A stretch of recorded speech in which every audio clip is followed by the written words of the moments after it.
You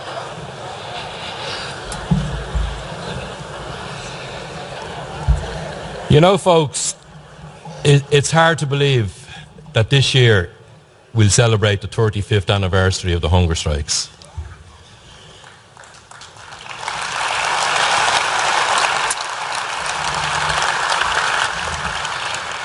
I remember exactly where I was standing when the news came on the TV that Bobby had passed.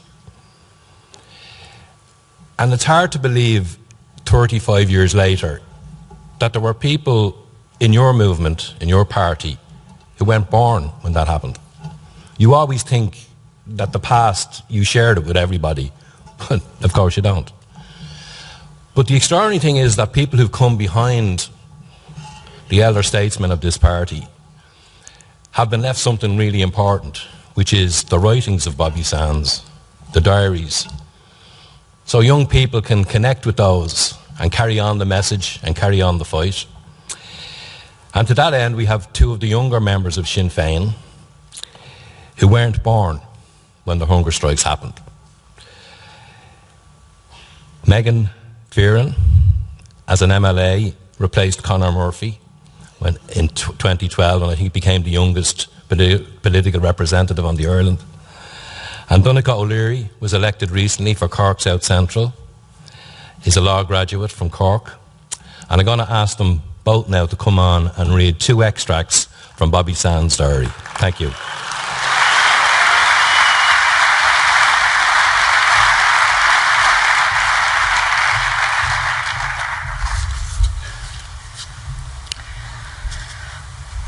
Day 1. I am standing on the threshold of another trembling world. May God have mercy on my soul.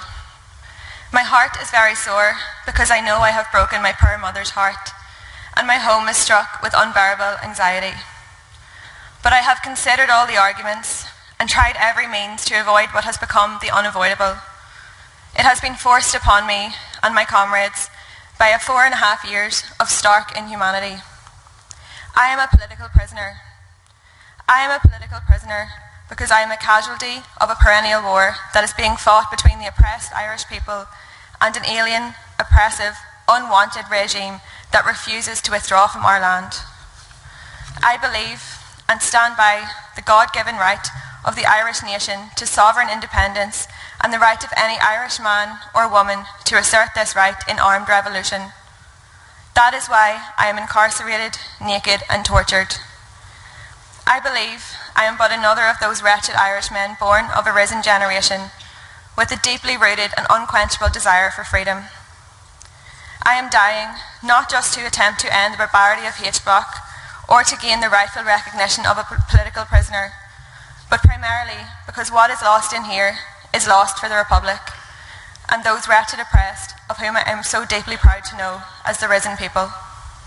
Day 9, 9th March 1981. I've left this rather late tonight and it is cold. The priest, Father Murphy, was in. I had a discussion with him on the situation. He said he enjoyed our talk and was somewhat enlightened when he was leaving.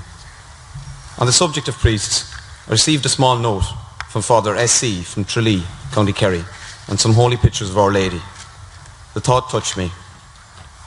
If it is the same man, I recall him giving a lecture to us in Cage 11 some years ago on the right to lift arms in defence of the freedom of one's occupied and oppressed nation. Preaching to the converted he was, but it all helps. It is my birthday, and the boys are having a sing-song for me, bless their hearts. I braved it to the door at their request to make a bit of a speech for what it was worth.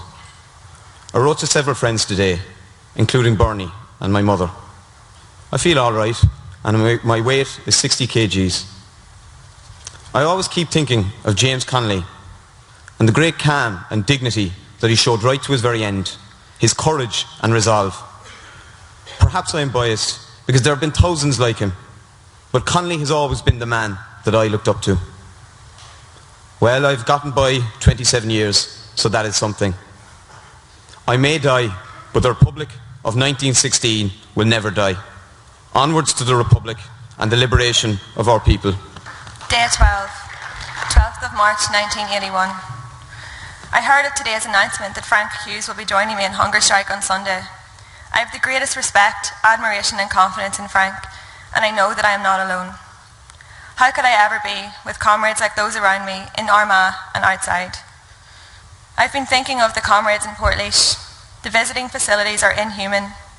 No doubt that hellhole will explode eventually. I hope not, but Haughey's compassion for the prisoners down there is no different from that of the Brits towards prisoners in the north and in English jails. I have come to understand, and with each passing day I understand increasingly more, and in the most sad way, that awful fate and torture endured to the very bitter end by Frank Stagg and Michael Gaughan. I have poems in my mind, mediocre no doubt, poems of hunger strike and McSweeney, and everything that this hunger strike has stirred up in my heart and in my mind. But the weariness is slowly creeping in, and my heart is willing, but my body wants to be lazy. So I have decided to mass all my energy and thoughts into consolidating my resistance. That is most important. Nothing else seemed to matter except that lingering, constant, reminding thought, never give up. No matter how bad, how black, how painful, how heartbreaking, never give up, never despair, never lose hope. I am making my last response to the whole vicious, inhuman atrocity they call H-Block. But unlike their laughs and jibes, our laughter will be the joy of victory and the joy of the people.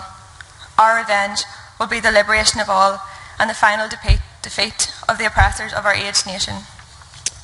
Lá seachtaig, an seachtaig lá Marta, ní de gachtas héin. Lá eile pódra ganú, is mars gnách níor hálainn rud súntasach. Bhí mé rafran agus mo chud grúige geartha gom níos giúra, agus é bhad níos fear freisin. Sagart nach raibh ar mehanna a bhí a rá an afran. Bhí na giulaí a tuairt an bhí amach de cách a bhí teacht ar eis an afran. Rinneadh iarracht chun pláta bíg a thuairtúsa. Chorgás cormaig, ach siúil mé ar me tlí, mars nach raibh aon ann.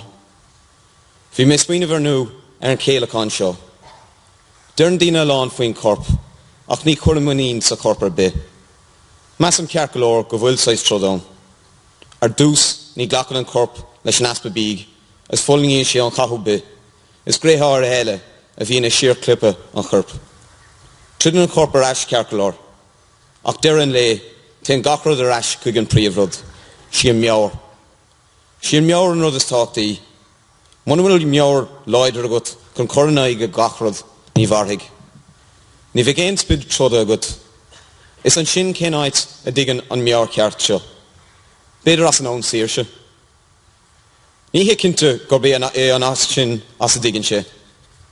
Mar a bhfuil sé in inmhe an fón saoirse scrise, ní bheidh sé in inmhe tú féin is scrise. Ní bhrise siad mé mar tá an fón saoirse agus síse muinter na hÉireann i mo chrí. Tuig ag ná, nuair a bheidh an fón saoirse seo, a taispáint i dtíine go léir na hÉireann, san sin cíhamíd éirí na Galé. If they aren't able to destroy the desire for freedom, they won't break you. They won't break me because the desire for freedom and the freedom of the Irish people is in my heart. The day will dawn when all the people of Ireland will have the desire for freedom to show. It is then we'll see the rising of the moon.